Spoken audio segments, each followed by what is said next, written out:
El webinar empezará en 5 minutos. Gracias.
El webinar empezará en 2 minutos. Gracias.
Buenas tardes.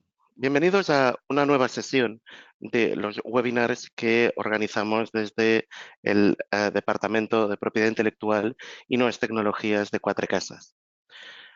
Hoy vamos a realizar una sesión dedicada a las licencias de software, a los contratos de outsourcing y al mantenimiento del cloud.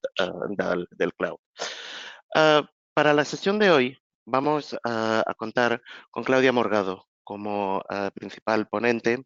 Claudia es asociada del área mencionada y también estaré copresentándolo quien nos habla. Yo soy Albert Agustinoy, socio director de la mencionada área. Como es habitual, lo que deseamos es que estas sesiones sean lo más prácticas posibles. Y por tanto, lo que os invitamos es a que si surge cualquier duda o tenéis cualquier comentario, por favor, no dudéis en hacérnoslo llegar mandándonos un mensaje de correo electrónico a la dirección que aparece en vuestra pantalla, webinars@cuatrecasas.com. De esta manera, como os digo, lo que pretendemos es darle continuidad a cualquier cuestión o cualquier comentario que podáis tener respecto a la sesión de hoy. Como ya sabéis, esta es la segunda de las 4 sesiones que vamos a dedicar a la contratación digital y a la regulación del comercio electrónico. Realizamos una primera, como sabéis, el 10 de octubre, en la que analizamos las claves de la contratación digital y nos centramos en las licencias de software. Hoy, como he mencionado al principio, vamos a tratar las cuestiones vinculadas a la contratación del outsourcing tecnológico, así como sus especificidades, referidas tanto, por ejemplo, a los acuerdos de nivel de servicio, a los servicios de mantenimiento informático y también a las peculiaridades que se derivan del denominado cloud hosting o hospedaje en nube. La idea es que esta sea la segunda de 4 sesiones en las que, como podéis ver también en pantalla, exploraremos las principales cuestiones vinculadas al comercio electrónico en la próxima sesión, que está prevista que tenga lugar el 7 de noviembre, y una última sesión dedicada a las cuestiones legales vinculadas a la firma electrónica y a los servicios de confianza que vamos a celebrar el 21 de noviembre de 2019. Una vez más, muchísimas gracias por atender, por asistir a estas sesiones y sin más dilación le paso la palabra a Claudia para que pueda empezar la sesión de hoy. Muchas gracias.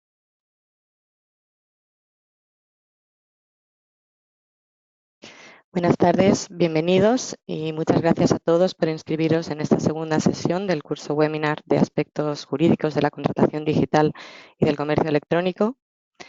Como ha dicho Albert, en la sesión de hoy se abordarán cuestiones fundamentales sobre los contratos de outsourcing tecnológico, su concepto, tipología y las cláusulas más relevantes. Trataremos también los llamados acuerdos de nivel de servicio, los SLAs, y sus elementos esenciales, así como la necesidad de vincularlos con otras cláusulas del contrato principal para evitar contradicciones o falta de coherencia. A continuación, se discutirán los contratos de mantenimiento de programas informáticos, así como su tipología y la importancia de dar una mayor relevancia a esta clase de servicios que, a fin de cuentas, son necesarios durante todo el ciclo de vida de los programas.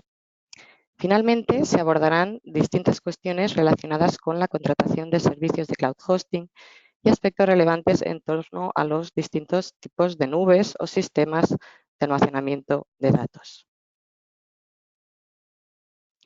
Entrando ya en materia, los contratos de outsourcing tecnológico o informático son, como podéis intuir, contratos de externalización de todos o gran parte de los servicios relacionados con el área de actividad empresarial centrada en la gestión de sistemas informáticos. Se trata de externalizar estos servicios a un proveedor especializado en esta materia para poder liberar a la empresa de una actividad cuyo desarrollo no constituye su negocio principal y cuya realización con la calidad y medios necesarios le supondría invertir importantes recursos materiales y humanos.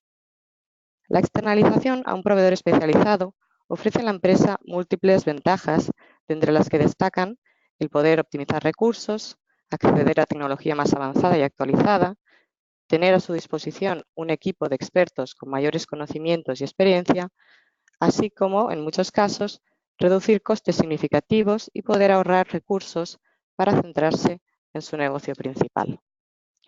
Es importante no confundir los contratos de outsourcing tecnológico con los contratos de consultoría, auditoría o peritaje. A diferencia de los primeros, los contratos de consultoría tienen como objetivo la realización de un análisis de los sistemas informáticos para poder ofrecer un conjunto de recomendaciones concretas o un plan de acción sobre uno o varios aspectos determinados a petición del cliente. Asimismo, los contratos de auditoría tienen como objeto la realización de una revisión exhaustiva de los sistemas informáticos de una empresa conforme al marco normativo aplicable para emitir un informe de auditoría con los errores y salvedades encontrados y la opinión general sobre el estatus de dichos sistemas. Y finalmente, tampoco debemos confundir los contratos de outsourcing tecnológico con los contratos de peritaje, que consisten en la emisión por parte de un experto de un juicio de valor en el contexto, por ejemplo, de un proceso judicial, según su mayor leal saber y entender en la materia. Como hemos dicho, en los contratos de outsourcing tecnológico, lo que se contrata es la prestación de un servicio mucho más amplio, que consiste en la externalización de una actividad y no en un análisis, opinión o juicio de valor. En pantalla podéis ver algunos de los servicios que suelen estar comprendidos en esta clase de contratos, como la microinformática, la gestión de redes y de sistemas, el soporte a trabajadores y su formación para el manejo de los activos informáticos, los call centers para atender a los clientes y muchos más. Además, estos contratos suelen estar vinculados a un acuerdo de nivel de servicios, o en inglés un Service Level Agreement, que es el contrato técnico que, tal y como comentaremos más adelante, regulará aspectos esenciales sobre la disponibilidad, calidad y características del servicio prestado, así como su posterior monitorización y seguimiento. La actividad de outsourcing tecnológico ha experimentado un importante crecimiento a lo largo de los últimos años. Como podéis ver en los titulares de los recortes de prensa que aparecen en pantalla, en 2017 la externalización de la actividad de tecnologías de la información tuvo un notable crecimiento y recaudó en España 5.630 millones de euros, convirtiéndose en un modelo de negocio rentable y cada vez más acogido por empresas de distintos sectores industriales. En particular, según una encuesta elaborada por ADECO, se espera que en los próximos años el negocio de outsourcing vaya a seguir experimentando un notable crecimiento, especialmente en el sector energético, las industrias de las tecnologías de la información y comunicación y el sector químico, pero también en muchas otras, como la hostelería, la administración o la banca. El motivo por el cual este modelo de negocio se encuentra en auge es que supone, como hemos dicho, notables ventajas para la empresa contratante, pero también hay que tener en cuenta las desventajas que pueden derivarse y que pueden estar relacionadas con la pérdida de control de la gestión, la confidencialidad y seguridad de los datos o de la información compartida y los riesgos de laboralidad que comentaremos más adelante. Es por ello que esta clase de contratos son complejos de negociar y son también estratégicos para cualquier empresa, teniendo en cuenta además el elevado coste que suponen y la larga duración que los caracteriza. Según la doctrina, los contratos de outsourcing tecnológico pueden ser de distintos tipos. Por un lado, se puede llevar a cabo una externalización total o parcial, es decir, de toda la gestión de la actividad de sistemas informáticos o solo de determinados aspectos, como pueden ser, por ejemplo, servicios de instalación, formación y soporte informático a trabajadores o servicios de almacenamiento de datos y gestión documental. También puede distinguirse entre un outsourcing simple o transmisivo en cuanto a la propiedad de los activos. En el outsourcing simple, el proveedor utiliza sus propios recursos materiales o infraestructura tecnológica para prestar el servicio, mientras que en el outsourcing transmisivo, el proveedor puede o bien adquirir en propiedad los medios y activos del propio cliente y prestar los servicios a través de los mismos, o bien simplemente gestionar los activos del cliente sin que haya traspaso de la propiedad. Este último es conocido como el servicio de Facilities Management. Por otro lado, también se puede distinguir entre el outsourcing tácito o estratégico. Esta distinción tiene especial relevancia, dado que tiene que ver con la toma de decisiones relevantes en cuanto a la gestión de la actividad externalizada. En el outsourcing tácito, las decisiones son tomadas por el propio cliente, mientras que en el estratégico se contrata al proveedor para que asuma también la toma de decisiones relevantes, como por ejemplo, qué activos se van a comprar, qué sistemas operativos o software va a emplearse, etc. En cuanto a la naturaleza jurídica del contrato de outsourcing tecnológico, podríamos decir que se trata de un contrato híbrido o complejo, especialmente si los servicios incluyen también el desarrollo, perfección o mejora de soluciones tecnológicas. Como comentamos en la sesión anterior, los desarrollos de software son considerados mayoritariamente por la doctrina como encargos de obra, con lo que si el outsourcing los incluye, habría que tener en cuenta esta naturaleza híbrida, especialmente en cuanto al régimen de distribución de derechos de propiedad intelectual entre las partes. El contrato de outsourcing tecnológico tiene que tener en cuenta las distintas fases del proceso que va a suponer para una empresa la externalización de toda una rama de actividad, y que en esencia son las etapas que veis en pantalla. No obstante, antes de comenzar la negociación de un contrato de outsourcing, debe llevarse a cabo una primera fase precontractual de análisis, determinación del objeto a externalizar. Por ejemplo, se incluirá únicamente servicios de gestión y mantenimiento de los sistemas informáticos, se incluirá desarrollos de software o funcionalidades específicas, o se incluirá la adquisición de los recursos particulares para la prestación del servicio. En esta fase precontractual es importante hacer también una primera reflexión sobre cuál va a ser el nivel de servicio requerido, es decir, la disponibilidad y las herramientas de monitorización y seguimiento de los servicios que posteriormente se plasmará en un acuerdo de nivel de servicios, tal y como comentaremos más adelante. La primera fase que propiamente debe regular el contrato es la fase de entrada o transición. En esta fase debe regularse la toma de las riendas de la actividad informática por parte del proveedor de forma progresiva, así como la integración de sistemas o sincronización de los equipos informáticos propios con los del cliente o la ejecución de las transferencias de licencias y familiarización con los procesos o políticas de seguridad informática de la empresa. A continuación debe regularse la fase de ejecución de los servicios como tal. Aquí deben incluirse, como cabe esperar, las cláusulas habituales en contratos de prestación de servicios, pero además, en esta clase de contratos, dada su naturaleza, es recomendable incidir específicamente en aquellas obligaciones ligadas a los aspectos que veis en pantalla. Por ejemplo, el cumplimiento estricto con el acuerdo de nivel de servicio, la idoneidad y suficiencia de infraestructura tecnológica del proveedor, y también la del equipo humano que va a encargarse de la prestación de los servicios. Este suele ser un aspecto en el que acostumbra a remarcarse la necesidad de que los trabajadores que se destinen a la prestación del servicio tengan los conocimientos, habilidades y experiencia adecuados.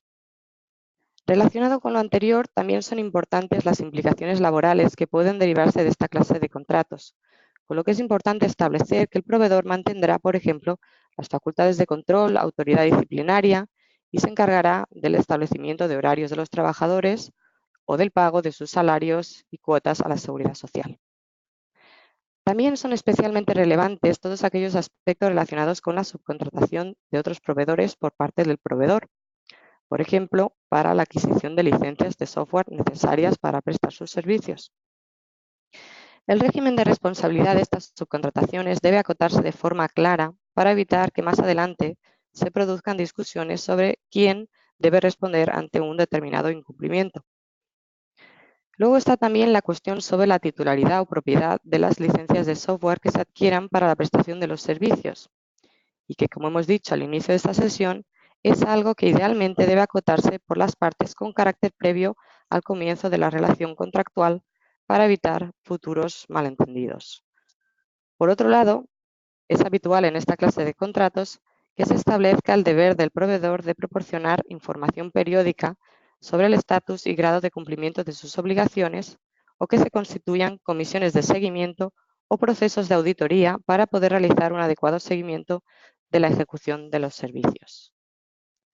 Muy relevante y más allá de las obligaciones que se deriven en materia de tratamiento de datos de carácter personal, debería requerirse al proveedor informar al cliente sobre cualquier incidencia o circunstancia que que constituya real o potencialmente una amenaza para la seguridad de los sistemas informáticos del cliente y que informe puntualmente sobre incidencias y brechas o crisis cibernéticas.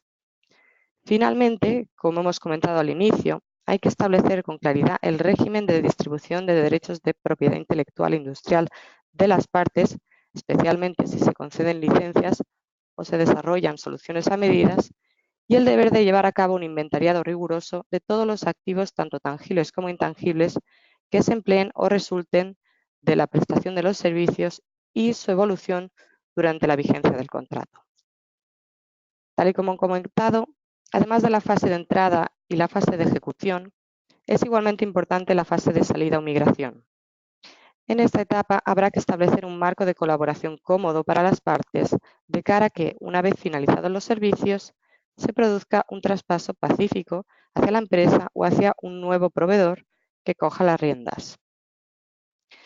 En esta fase es relevante también establecer, entre otras cuestiones, cómo va a gestionarse la subrogación del cliente en los contratos de licencia que haya concluido el proveedor, así como la migración de las bases de datos a otros servidores, la desconexión de ciertos sistemas o su transmisión a otros que deban ser compatibles con los del cliente, etc. Como hemos anticipado un poco al inicio de esta sesión, los contratos de outsourcing tecnológico suelen ir acompañados, por ejemplo, vía anexo, o estar vinculados a otro contrato de carácter más técnico denominado comúnmente el acuerdo de nivel de servicio o en inglés el Service Level Agreement, los SLAs. Los acuerdos de nivel de servicio son útiles y habitualmente muy empleados en la práctica, dado que sirven especialmente a las áreas más técnicas y comerciales de cada una de las partes para establecer un marco común de entendimiento sobre aspectos críticos de los servicios que no son habitualmente objeto de regulación en el contrato principal. Este tipo de acuerdos comenzaron a emplearse a finales de los años 80 en el ámbito de la industria de las telecomunicaciones, pero con el tiempo su uso se ha ido extendiendo en muchos otros sectores, especialmente dada la naturaleza técnica y compleja de los servicios contratados. Por ello, no debe extrañar que su elaboración provenga normalmente del propio equipo técnico del proveedor, a veces junto con el cliente o de conformidad con los requisitos del cliente, y no por abogados o al menos no únicamente. No obstante, es recomendable que los asesores legales también tengan conocimiento del contenido de este acuerdo, dado que en el mismo documento se regulan aspectos que tienen evidentes implicaciones jurídicas y otros aspectos que deberían ser coherentes y no contradecir los términos acordados por las partes en el contrato de outsourcing principal. Los acuerdos de nivel de servicio suelen incluir aspectos clave sobre la disponibilidad, calidad de los servicios y otras cuestiones, y habitualmente suelen incluir los apartados, cláusulas que veis en la presentación. Es decir, un primer apartado de introducción y documentación en el que se incluye el propósito del acuerdo de nivel de servicio, se describen brevemente los servicios y se vincula este acuerdo técnico con el contrato principal. También incluyen una sección en donde se describe con detalle y mayor precisión cada servicio que se prestará y su duración, esto es, si se irá desarrollando por fases o por objetivos, y, por ejemplo, otros aspectos relevantes como los entregables que serán necesarios en cada etapa. Muy importante es establecer los niveles de servicio pactados, es decir, los compromisos de disponibilidad, grado de atención o calidad de cada uno de los servicios pactados. Lo más habitual es establecer uno o varios porcentajes que suelen ser de 2 cifras a partir del 98% y que representa, por ejemplo, el nivel de funcionamiento en un plazo determinado de tiempo o el tiempo de respuesta que podrá darse a una tarea particular. No es extraño en esta clase de contratos encontrar niveles de compromiso muy elevados, como del 99,999%, especialmente cuando se trata de garantizar la falta de interrupción de una aplicación crítica para la empresa. Seguidamente, y en línea con lo anterior, suele incluirse un apartado de mecanismos de control y seguimiento de los niveles de servicio pactados. Estos mecanismos suelen ser baremos de medición habitualmente llamados indicadores clave de rendimiento o de desempeño, por sus siglas en inglés, los KPIs, o herramientas de gestión y supervisión.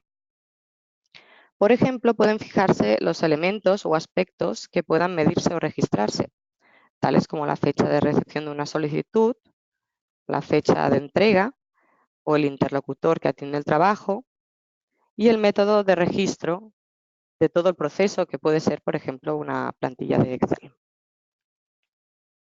Otro aspecto muy habitual es la inclusión de penalizaciones concretas que aplicarían en caso de incumplimiento de los servicios pactados. No todos los acuerdos de nivel de servicio las incluyen, pero si las incluyen, es conveniente tenerlas identificadas y vincularlas con las cláusulas generales de responsabilidad del contrato. Por ejemplo, esta clase de penalizaciones, que pueden variar en función de si se trata de incumplimientos leves, graves o reiterados, o si afectan más o menos a funciones críticas, suelen fijarse como un porcentaje del precio que mensualmente se dejará de pagar si no se alcanzan los niveles de servicio pactados. Y finalmente, aunque tampoco siempre se incluyen, los acuerdos de nivel de servicio pueden incorporar una relación de responsabilidades respecto a las distintas tareas que haya que ejecutar, por ejemplo, mediante el uso de matrices RACI. Como es lógico, este conjunto de responsabilidades tiene que ser también coherente con lo dispuesto en el contrato principal, por lo que será importante identificar este apartado y comprobar que no altera lo especificado en otros anteriores. Y dejando ya la sección de outsourcing tecnológico y de SLAs, seguidamente pasamos a destacar algunos aspectos de los servicios de mantenimiento de programas informáticos. De acuerdo con la doctrina, estos contratos van dirigidos a optimizar los recursos informáticos, evitar errores, corregir los existentes y realizar las adaptaciones y mejoras que vengan impuestas por la evolución técnica y jurídica. Aunque en la práctica suelen contratarse como servicios adicionales o accesorios, lo cierto es que, según los expertos, la fase de mantenimiento representa el 80% del ciclo de vida del software y es la más costosa. Por ello, es relevante dotar a estos servicios de más relevancia de la que aparentan. Tal y como podéis ver en pantalla, existen distintos tipos de mantenimiento. Por un lado, el más habitual es el mantenimiento correctivo, que, como es lógico, está relacionado con la subsanación de errores o defectos que surjan tras la puesta a disposición del software a su usuario. En pantalla podéis ver que, según las estadísticas, la mayoría de errores tienen su origen en la fase de definición de los requerimientos y especificaciones del software. Por otro lado, también puede pactarse el mantenimiento preventivo respecto de la detección de errores antes de que se produzcan. Este tipo de mantenimiento es incluso necesario en algunos casos, como por ejemplo en el ámbito de las centrales nucleares, tráfico ferroviario u hospitales, tal y como dispone la ISO 14764 sobre mantenimiento de software. Asimismo, el mantenimiento adaptativo tiene que ver con los cambios producidos en el hardware o en el software y la adaptación a los mismos. Por ejemplo, cambios de sistema operativo, interacción con otras aplicaciones, etc. Y finalmente, puede contratarse el mantenimiento perfectivo, que es aquel dirigido a la implementación o desarrollo de nuevas funcionalidades, actualizaciones o mejoras de eficiencia, por ejemplo. Este tipo de mantenimiento suele facturarse aparte, bajo peticiones concretas, dado que, como podéis imaginar, puede suponer un incremento de recursos y de costes para poder llevarse a cabo por parte del proveedor. En cuanto a su naturaleza jurídica, se discute si estos contratos son accesorios a contratos principales o si son contratos independientes. La doctrina considera que ambas consideraciones son posibles atendiendo a algunos criterios. Por ejemplo, si las partes son o no son las mismas, si el propio contrato establece expresamente su accesoriedad respecto al contrato principal, o también en función del tipo de mantenimiento que se contrate. Aquí es importante destacar que el propio Tribunal Supremo consideró en su sentencia de 24 de octubre de 2002 que, salvo pacto en contrario, el mantener un programa en condiciones de buen uso forma parte del propio contrato de desarrollo de software. Por lo tanto, en caso de que el contrato sea para prestar mantenimiento correctivo, tendrá más opciones de ser considerado accesorio al contrato principal. Por contra, si el mantenimiento es perfectivo, será más plausible considerar que se trata de un contrato independiente. Por otro lado, también respecto de la naturaleza jurídica de esta clase de contratos, se discute si se trata de contratos de resultados o de prestación de servicios, es decir, de medios. Doctrinalmente existen posicionamientos dispares entre los que creen que se trata siempre de un arrendamiento de servicios y los que opinan que se trata también de contratos de obra. El posicionamiento más acogido es el que aboga por considerar que se trata de un contrato de servicios y de obra en base al que, si bien existe una obligación de medios evidente, deben alcanzarse unos objetivos mínimos o básicos de eficacia, por lo que se trataría de un contrato híbrido, tanto de servicios como de obra. En cuanto a las cláusulas básicas de un contrato de mantenimiento, en pantalla podéis ver algunos ejemplos de los aspectos que suelen ser más relevantes en esta clase de contrataciones. Por un lado, es importante establecer el tipo de mantenimiento contratado o servicios excluidos. Aunque parezca obvio, lo cierto es que un elevado número de contratos de mantenimiento no especifican las tipologías de mantenimiento comprendidas en el mismo, o al menos no de forma clara. Asimismo, también es importante establecer en esta clase de contratos el horario de prestación de servicio y disponibilidad. Por ejemplo, si se contratarán packs de horas mes no acumulables o si se establece un nivel de servicios fijo. Asimismo, hay que fijar los mecanismos de notificación de errores. Por ejemplo, si se prestará asistencia telefónica o asistencia online o si se realizarán desplazamientos a las instalaciones del cliente.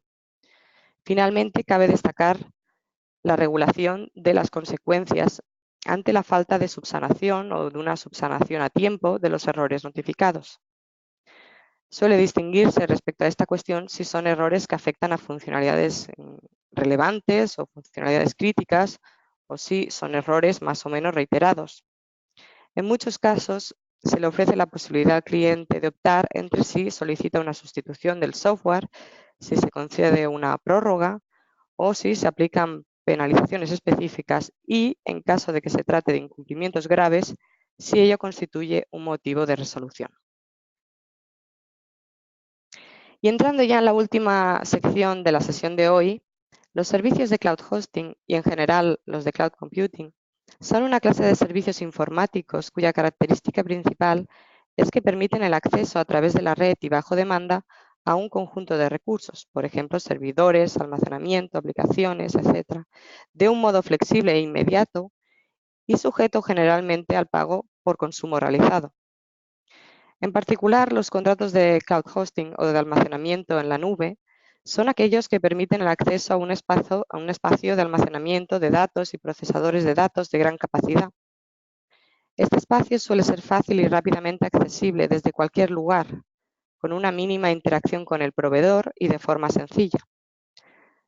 Son también ventajas del cloud hosting el permitir a sus usuarios almacenar y operar grandes cantidades de información, ahorrando en costes de infraestructura física.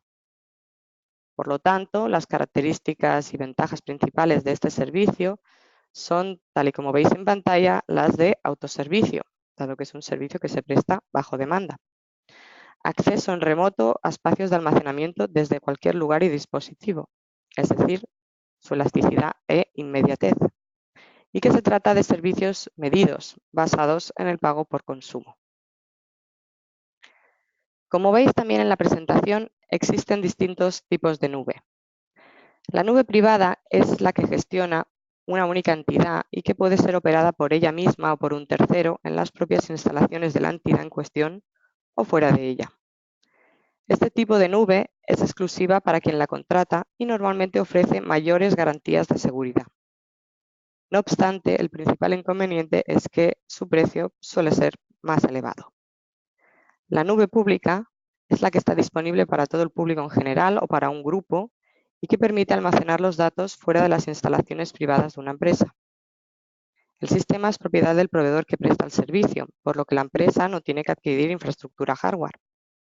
Este tipo de nube, que ofrece menores garantías de seguridad, es más económica y puede convenir para el almacenamiento de datos de naturaleza menos sensible o menos confidenciales para una empresa. Las nubes híbridas son las que combinan nubes públicas y privadas. Puede ser que el servicio lo preste un mismo proveedor o puede integrarse, por ejemplo, la nube privada de una empresa con una nube pública ofrecida por un tercero. Este suele ser un sistema adecuado para procesar el almacenamiento de datos de diversa índole, de modo que, en función de su naturaleza, será canalizado a través de un sistema o de otro. En conclusión, la elección de un sistema o de otro suele depender de varios factores, pero lo que es más relevante es que se tenga en cuenta la naturaleza de la documentación a almacenar y la necesidad de dotarla de un sistema más o menos robusto de medidas de seguridad para poder tomar la decisión adecuada. En la contratación de servicios de almacenamiento en la nube hay determinadas cuestiones que merecen especial atención y que las distingue de otras contrataciones informáticas distintas, especialmente por los riesgos que pueden derivarse de las mismas. En este sentido, debe analizarse y acordarse el régimen de tratamiento de datos de carácter personal, y en particular si se producen transferencias internacionales y los datos que se almacenen sean alojados en servidores ubicados fuera de la Unión Europea. Estos contratos deben incluir cláusulas de confidencialidad robustas y especiales medidas de protección de posibles multitenencias, por ejemplo, en caso de que varias entidades independientes vayan a tener acceso a la misma nube para almacenamiento de sus datos, por lo que exista un riesgo de accesos no autorizados a datos de terceros. Debido al volumen de datos que pueden llegar a ser almacenados en un mismo sistema de nube, es importante que se establezcan protocolos y estándares para la actuación en caso de que se produzcan brechas de seguridad y unos plazos determinados para la comunicación de estas incidencias. Especialmente en estos casos hay que tener en cuenta los plazos y actuaciones previstas en el Reglamento General de Protección de Datos y en el nuevo Real Decreto Ley 12/2018 de Seguridad de las Redes y Sistemas de Información, y que aplica también a los servicios de computación en nube. Finalmente, destacar que también es importante en esta clase de contratos que se establezcan obligaciones de colaboración estrecha en la terminación de la relación contractual, especialmente si va a migrarse la documentación a otro proveedor, y también es relevante especificar los deberes de borrado, destrucción o devolución de los datos una vez terminada definitivamente la relación. Y aquí ponemos fin a nuestra sesión de hoy, que esperamos haya sido útil y práctica. Y por favor, si tenéis alguna duda, no dudéis en planteárnosla a través del correo electrónico que aparece en pantalla. Os esperamos a todos en la siguiente sesión, que tendrá lugar el próximo 7 de noviembre y en la que trataremos aspectos legales del comercio electrónico, contratación a distancia y servicios de la sociedad de la información. Muchas gracias y hasta la próxima.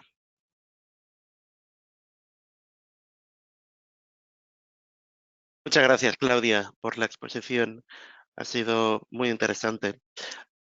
Por favor, uníos a la próxima sesión que vayamos a celebrar, tal y como os ha mencionado a Claudia. Y de hecho, lo único que nos queda por invitaros es, como ya os dijimos en la anterior sesión, pues recordaros la posibilidad de descargaros la aplicación de Cuatrecasas Propiedad Intelectual, en la que no solo podréis acceder a los contenidos que vamos produciendo para nuestro blog, sino que además podréis seguir la agenda de eventos que vamos organizando e inscribiros directamente en ella. De nuevo, no nos queda más que agradeceros vuestra asistencia hoy y os esperamos en la próxima y tercera sesión de 4 de este curso sobre contratación electrónica y comercio electrónico. Muchísimas gracias y buenas tardes.